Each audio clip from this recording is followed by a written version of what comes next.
नमस्कार मंडळी, मॅक कट्ट्यावर आपलं पुन्हा एकदा स्वागत. कट्टा मकरंदचा खुल्या चर्चेचा लाईक करत राहा, शेअर करत राहा, सबस्क्राईब करत राहा. मॅक कट्ट्यावरनं नव्या नव्या विषयांची माहिती घेत राहा. अर्थातच आपण मॅक कट्ट्यावर अशाच प्रकारच्या नव्या विषयांची मांडणी करत असतो. विषय अगदी आपल्या गावातला, शहरातला असतो, तो थेट आंतरराष्ट्रीय विषयांपर्यंत असतो. पुस्तकांचा असतो, माणसांचा असतो, घटनांचा असतो. प्रयत्न असतो आपल्यापर्यंत नवे विषय पोचावे, त्या नव्या विषयाचा मागच्या बातमीच्या मागच्या विश्लेषण आपल्यापर्यंत पोचावं, असा या मॅक कट्ट्याचा आपला प्रयत्न असतो. पुन्हा एकदा मॅक कट्ट्यावर आपलं स्वागत. आज आहे विषय अर्थातच थेट अमेरिकेचा. होय मंडळी, अमेरिका तशीही आपल्या जिव्हाळ्याचीच आहे, कारण आता भारतातल्या बहुतांश घरामधली एक व्यक्ती किंवा त्या व्यक्तीची एक नातेवाईक अमेरिकेत पोहोचलेली आहे.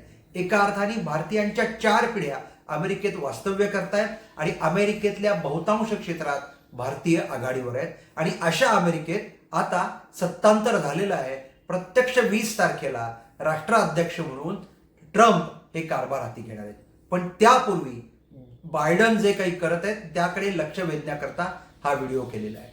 मंडळी, आपल्याला माहिती आहे 2014 नंतर भारतात झालेल्या सत्तांतराच्या पार्श्वभूमीवर जॉर्ज सोरोस या एका व्यक्तीची चर्चा खूप मोठ्या प्रमाणात भारतात होते.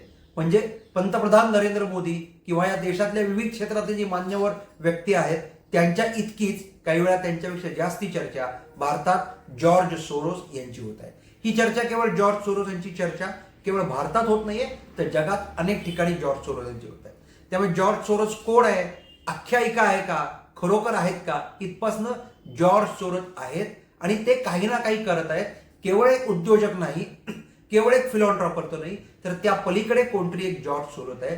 दिसणारे जॉर्ज सोरोस, असणारे जॉर्ज सोरोस नेमके आणखीन काय करत आहेत याविषयी शंका, संशय असतानाच या जॉर्ज सोरोस यांच्या गळ्यात सर्वोच्च नागरिक सन्मान टाकण्याचं काम बायडन, जे आता मावळते अध्यक्ष आहेत, त्यांनी केलेलं आहे. आणि मंडळी, म्हणूनच या घटनेची दखल घेण्याकरता आवर्जून मॅक कट्ट्यावर हा विषय निवडलेला आहे. जिथे जिथे देशात आपल्या विरोधातलं सरकार आहे किंवा त्या सरकारचा प्रमुख आपल्या सोयीचे निर्णय घेत नाहीत, अशा ठिकाणी जॉर्ज सोरोस आणि त्यांच्या टीम, म्हणजे त्यांनी जी काही एक विकसित केलेली इकोसिस्टीम आहे ती अराजक निर्माण करते, ते सरकार पाडते, त्या सरकारच्या कामकाजात अडथळा निर्माण करते. त्या त्या ठिकाणचे जे कोणी म्हणून विरोधी पक्ष आहेत, मग ते वेगवेगळ्या स्वरूपातले असू शकतात, यांना हाताशी धरते, त्यांना चालना देते आणि आपल्याला हवं ते घडवते. अशा प्रकारचं जॉर्ज सोरोस यांचं वर्णन केलं जातं. एका अर्थाने हे जग एक रेषीय चालावं आणि काही बुडभरांनीच याची धोरणं ठरवावी असं ज्यांना वाटतं त्या जॉर्ज सोरोस आहेत.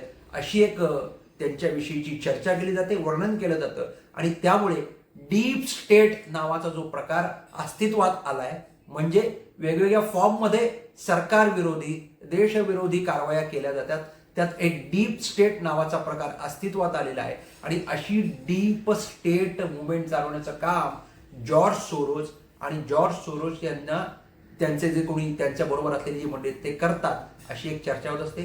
त्यामुळेच अमेरिकेच्या ज्या ज्यावेळी चर्चा होतात त्या त्यावेळी हिलरी क्लिंटन, ओबामा हे दोघं अधिक शक्तिमान मानले जातात. म्हणजे बायडन जरी राष्ट्राध्यक्ष होते तरी प्रत्यक्ष कारभार हिलरी क्लिंटन आणि ओबामा चालवत होते, अशी चर्चा होती. एकूणच आपण अमेरिकेतली माध्यमं, अमेरिकेतली काही अशा प्रकारची चर्चा करणारी मंडळी किंवा आंतरराष्ट्रीय स्तरावरचं विश्लेषण करणारी मंडळी, परराष्ट्रीय धोरणांची चर्चा करणारी मंडळी बघितली तर जो काही अमेरिकेत जे काही घडतंय त्या घडण्याच्या मागे कोण आहे आणि अमेरिकेला अशा प्रकारच्या एका विशिष्ट मानसिकतेत नेणारे कोण आहेत, असं जेव्हा चर्चा केली जाते तेव्हा स्वाभाविकच हिलरी क्लिंटन, ओबामा या वृत्तीचं किंवा या मानसिकतेवर अधिक चर्चा केली जाते. आणि ती वृत्ती किंवा ती मानसिकता जॉर्ज सोरोस यांची स्पॉन्सर आहे किंवा त्यांची पाठराखण करते, अशी चर्चा असते. त्यामुळेच अमेरिकेतला जो ट्रम्प विरोध आहे तो त्या भूमिकेत आहे, अशी चर्चा असताना आणि आता ट्रम्प प्रत्यक्ष कारभार चालवायला घेणार असताना अमेरिकेतला सर्वोच्च नागरिक सन्मान जॉर्ज सोरोस आणि हिलरी क्लिंटन यांना दिला गेला. आणखीनही मंडळी काही आहेत, पण ज्यावेळी हिलरी क्लिंटन आणि जॉर्ज सोरोस यांची नावं घोषित झाली त्यावेळी ह्या देशभरात, जगभरात याच्याविषयी चर्चा होती. आपण हिलरी क्लिंटनवर मॅक कट्ट्यावर स्वतंत्र व्हिडिओ करणार आहोत, पण एकूणच जॉर्ज सोरोस मानसिकता या निमित्ताने समजून घेतली पाहिजे. आणि जो बायडन यांनी ही खेळी का केली? कारण आता यापुढे आपलं काही अमेरिकेच्या प्रशासनात चालणार नाही. कदाचित आपण ठिकठिकाणी नियुक्त केलेली मंडळी आता हलवली जातील, बदलली जातील आणि एका अर्थाने ट्रम्प यांच्या धोरणानुसार कारभार होईल. असा होणारा कारभार आपल्याला कदाचित सोयीचा नसेल. अशा वेळी सर्वोच्च नागरी पुरस्कार देऊन जॉर्ज सोरोस यांची प्रतिमा उंचावणं आणि जगाला एक संदेश देणं, आणि कोणत्या जगाला? तर जिथे जिथे अमेरिका आजही कारवाया करू शकते अशा देशांना संदेश देणं की आमच्याकरता जॉर्ज सोरोस हे आजही प्राधान्याचं स्थान आहे आणि त्यामुळे जॉर्ज सोरोस या व्यक्तीचं वजन वाढवणं याकरता केलेली ही खेळी आहे हे निश्चित आहे. अन्यथा अशा प्रकारच्या सर्वोच्च नागरी सन्मानाची निवड करताना जी व्यक्ती वादग्रस्त आहे, जिच्याभोवती अनेक ज्याच्यावर आरोप केले जात आहेत, अशा व्यक्तीची निवड करून अमेरिकेच्या George Biden, Obama, Hillary Clinton हे जे काही एक वेगळ्या प्रकारची चौकडी किंवा त्रिकूट आहे आणि ज्याच्यातनं अमेरिकेचा कारभार चालतो त्यांनी हात दिलेला संजयचे. या पार्श्वभूमीवर गळ्यात मेडल पडलेला आहे जॉर्ज सोरोस यांच्या, पण ट्रम्प यांच्या पायात बेडी अडकवण्याचा हा प्रकार आहे. मंडळी, प्रत्यक्ष जेव्हा ट्रम्प कारभारगीर हाती येतील तेव्हा त्यांचं भारत विषयातलं धोरण कसं राहील हे आपल्याला बघायला लागेल. अमेरिका फर्स्ट अशी त्यांनी भूमिका घेतलेली आहे. त्यामुळे व्हिसा आणि तिथले जे आत्ता भारतीय आहेत त्यांच्या बाबतीत धोरण ट्रम्प काय घेणार हे बघावं लागेल. ट्रम्प एकदम टोकाच्या भूमिका घेणार नाही, सोयीच्या भूमिका घेतील अशी चर्चा केली जाते. पण ट्रम्प यांच्या नेतृत्वाखालचं अमेरिकन प्रशासन यापुढे काय पावलं टाकणार आहे, त्या निमित्ताने जगात काय घडणार हे निश्चित आपल्याला दिसेल. रशिया युक्रेनचं युद्ध सुरू आहे. इस्रायल ज्या प्रकारे आक्रमक झालेला आहे त्या तिथे काय होणार आहे. आज आत्ता तालिबान आणि अफगाणिस्तान विरुद्ध पाकिस्तान असा संघर्ष पेटलेलाच आहे. बांगलादेशातली आपण स्थिती बघतो, हिंदू विरोधाचं एक तुफान तिकडे उभं केलेलं आहे आणि हिंदू नामशेष करण्याचा प्रयत्न बांगलादेशात होत आहे.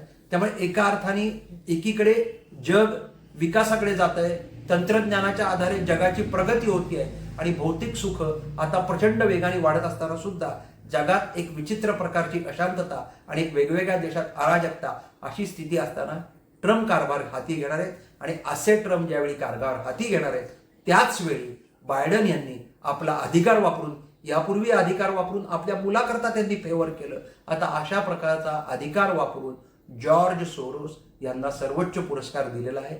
त्यामुळेच जाईपर्यंत बायडन आणखीन काय करतात हे बघावं लागेल आणि त्यानंतर ज्यावेळी ट्रम्प हाती कारभार घेतील त्यावेळी अशा प्रकारची अराजकता निर्माण करणाऱ्या वृत्तीविषयी ट्रम्प काय धोरण घेतात तोपर्यंत बघायला लागेल. मंडळी, मॅक कट्ट्यावर आज इतकंच. हे सांगण्याचा प्रयत्न अशा करता, आंतरराष्ट्रीय घडामोडींचा वेध घेण्याचा प्रयत्न या करता एकीकडे भारत म्हणून, एक देश म्हणून आपण 5 ट्रिलियन इकॉनॉमीचं स्वप्न बघतोय. मंडळी, अशा प्रकारच्या समृद्ध होण्याकरता ही जी काही एक वेगळ्या प्रकारची अशांतता पेरली जाते ती पेरली जाता कामा नये आणि त्याला विदेशी शक्तींनी खरं म्हणजे पाठबळ देऊ नये. पण असं होत नसतं. कुठलाही देश ज्यावेळी मोठा होत असतो त्यावेळी वर्चस्व राज्य जी वृत्ती असते ती अशा प्रकारची कामं करतच असतात आणि म्हणूनच ट्रम्प भारताकडे कसं बघणार हे आता बघितलं पाहिजे.